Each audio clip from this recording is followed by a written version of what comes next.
நீங்கள் தம்பிதுரை வந்து பெரிய சீனியர் தான் என்ன, 2 முறை வந்து கரூரில் எம்பியாக இருந்தார். கரூரில் எப்போ எப்படி எம்பி ஆனார்? அப்பயும் பார்த்தீங்கன்னா செந்தில் பாலாஜி உடைய முயற்சினால தான் 2 முறை அவர் எம்பி ஆனார். 2009 and 2014. ஆமாம், 14 2 முறை ஜெயிச்சார்.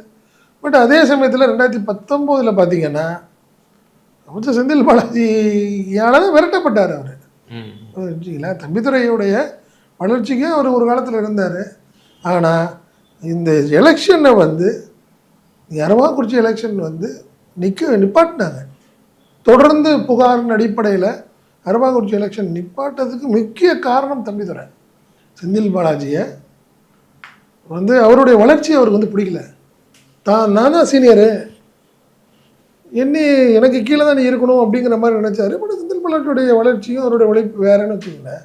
ஸோ அந்த ஒரு வருத்தத்தில் தான் என்ன பண்ணிட்டாரு தம்பிதுரை, ஒரு ஆளை வச்சு தான் இன்றைக்கி பார்த்தீங்கன்னா அரவாக்குறிச்சி எலெக்ஷனை நிப்பாட்டதுக்கு காரணமே எனக்கு தம்பிதுரை தான்.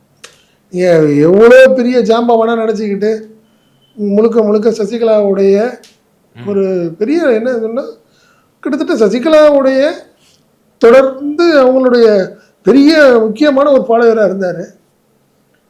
பட் இன்றைக்கி பாருங்கள் எவ்வளோ பெரிய எடப்பாடி அசிங்கப்படுத்தி விட்டார்ல, நீ எவ்வளோ பெரிய ஆளாக நினச்சிருக்கீங்க.